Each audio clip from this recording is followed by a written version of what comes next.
textual um problema para você? Você conhece os conectivos? Sabe como articular, como relacionar bem os seus parágrafos e os seus períodos? Pois bem, eu sou Rose Sampaio, professora de língua portuguesa, e estou aqui mais uma vez apresentando uma dica e um vídeo curto para você se dar bem na prova, seja uma prova de concurso, de vestibular, do Enem. Pois bem, gente, coesão é um conteúdo recorrente. Uma vez eu lembro de um aluno chamado Matheus. Matheus chegou em sala de aula e falou assim, chegou à sala de aula, né? Fazer um vídeo, ser professora de português, você tem o tempo inteiro que se corrigir. Matheus chegou à sala de aula e a primeira coisa que ele falou, depois que eu comecei a dar aula, foi: olha, Rose, eu estou aqui para uma coisa. Você precisa me ensinar uma coisa. Olhei para o Matheus e perguntei: o que, Matheus? Você precisa me ensinar qual é a diferença de coesão e de coerência, porque isso fica, meu Deus, martelando o meu juízo.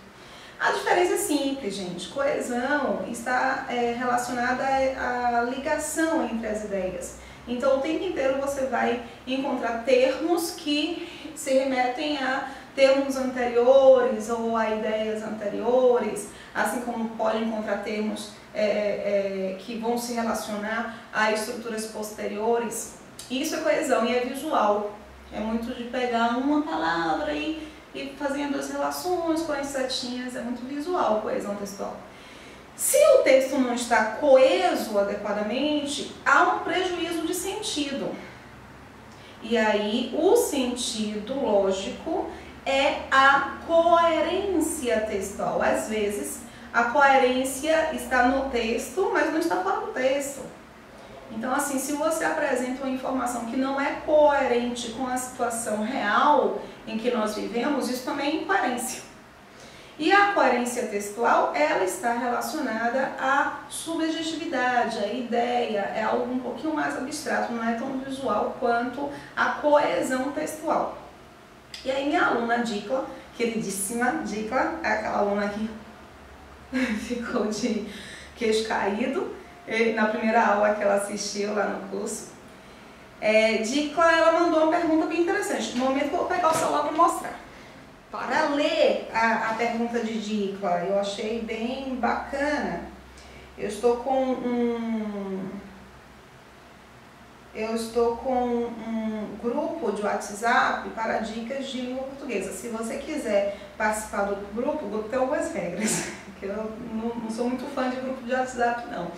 Então, eu instituí algumas regras, tá? Se você quiser participar do grupo, basta mandar uma mensagem para o meu WhatsApp, que é o 71992941069. Eu adiciono você, mas não esquece de cadastrar o meu número aí no WhatsApp de vocês não, no seu WhatsApp no caso, já que eu estou apresentando no singular essa dica.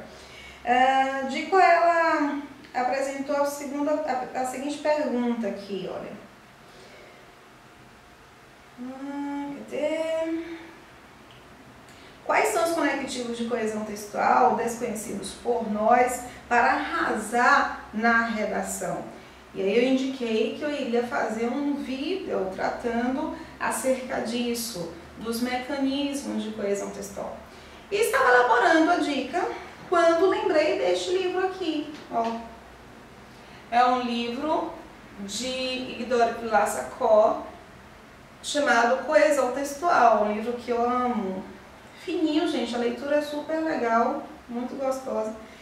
E Dora, ela fala sobre, ela tem alguns livros interessantíssimos, assim, nesse formato de livro fininho, que dá para você ler e compreender de forma muito efetiva, que são os livros. A coesão textual é esse, a coerência textual, a interação pela linguagem, ler e compreender. E a referenciação do discurso, tá? São os livros de Guidori. Guidori é fantástica, eu já fiz um curso com ela veio aqui para Salvador para ministrar um curso e é, meu Deus. Mas voltemos aqui, Guidori, ela fala sobre mecanismos de coesão. Nós temos vários mecanismos para estabelecimento de coesão textual. Infelizmente, o aluno ele pensa que os únicos mecanismos possíveis são as conjunções. É super importante você reconhecer as conjunções, saber como é que as conjunções vão se articular, articular os períodos, né? Articular os parágrafos, isso é muito importante. Mas coesão não é a única forma de você estabelecer coesão textual, perdão, a conjunção não é a única forma de você estabelecer a coesão textual. Existem outros mecanismos de coesão textual, ok?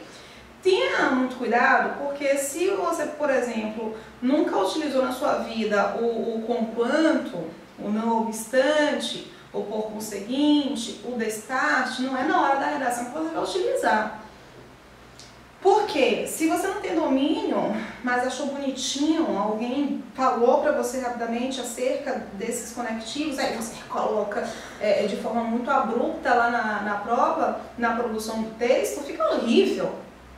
O texto bem escrito é um texto simples, não é simplório, não é pobre de vocabulário, mas é simples na dinâmica, na apresentação, no ritmo, tá? E eu decidi fazer o seguinte, eu vou ler um pouquinho aqui, mas só essa página, não se preocupe não. Só esse momento aqui. O que Igdori apresenta como coesão textual? Quais são as possibilidades de mecanismo de coesão textual?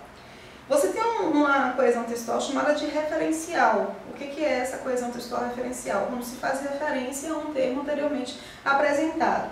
Nós temos uma referência à pessoa, quando se estabelece ou um sinônimo para um termo que já foi apresentado antes, ou um pronome pessoal no lugar de um termo que já foi apresentado, lógico. O referencial pensando nos demonstrativos, nos pronomes demonstrativos, o esse, o este, aquele. O referencial pensando nos pronomes relativos também, que estabelecem coesão textual. A coesão textual referencial por comparação, por exemplo, no Brasil acontece isso, isso e isso. Já nos Estados Unidos, então você tem uma ideia de comparação. Já nos Estados Unidos estabelece essa coesão textual. E isso funciona como um conectivo, ok? Então você tem que perceber que o conectivo não se limita meramente a escolher uma conjunção para estabelecer aquela ideia. Você tem uma coesão textual por substituição. Como assim? Relação de usou um verbo e utiliza outro verbo que tem a mesma ideia, o mesmo sentido no contexto, porque não existem sinônimos perfeitos, só existem sinônimos contextualizados. A elipse é uma outra forma de coesão textual, quando há uma supressão de termos, seja do verbo, seja do nome, seja de uma frase. A conjunção, que é apenas um dos mecanismos, aditiva, adversativa, causal, temporal, continuativa, enfim, as conjunções de uma forma geral. E a coesão lexical. O que é coesão lexical? Coesão lexical, léxico é palavra, tá? Léxico é a bagagem, é o vocabulário. Existe o léxico da língua portuguesa, que são todas essas palavras que estão dentro do nosso contexto, e existe uma subdivisão, o léxico por ciência, por competência. Você tem palavras específicas do ramo da biologia, do ramo da física, do ramo da economia. Então, se você não reconhece essa bagagem, este vocabulário, é muito difícil você fazer uma redação acerca de um determinado conteúdo que necessite desse vocabulário. A coesão lexical você não repete a palavra exatamente, mas você está o tempo inteiro apresentando termos ligados àquele universo semântico. Por exemplo, se eu vou escrever sobre corrupção na política brasileira, inevitavelmente nós vamos falar sobre governantes, eleições, cidadania, voto, porque esses termos estão dentro do conceito, do contexto de política brasileira, né? Então você tem uma ideia de coesão lexical. Você tem a coesão temporal também, que Dori não apresenta aqui, mas você também tem a coesão temporal. O que é fundamental perceber, São as relações, são as ideias que você deseja estabelecer. Porque às vezes você quer estabelecer uma referência temporal, por exemplo, está explorando um tema que eu discuti com a turma há pouco tempo, o bullying. O bullying hoje é um problema de toda a sociedade. Então, quando você apresentou hoje, significa dizer que em um determinado tempo, em um determinado momento, não foi um problema encarado por toda a sociedade. Então, você pode escrever um texto no primeiro parágrafo do desenvolvimento acerca de como essas brincadeiras de mau gosto eram encaradas há uns 20 anos. E aí, no segundo parágrafo de desenvolvimento, você pode apresentar a sociedade não tolera mais esse tipo de um comportamento que se desvia de um procedimento ético, não tolera mais a brincadeira de mau gosto, pois a sociedade mudou, né? Ou as relações humanas, elas mudaram, nós estamos muito mais empáticos, na minha opinião, tá? Nós estamos muito mais empáticos, nós estamos muito mais solidários, mas tanta coisa acontecendo de ruim.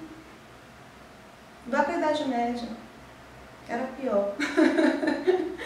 Então hoje nós percebemos as pessoas mais preocupadas com os animais, com as crianças, com as relações homoafetivas.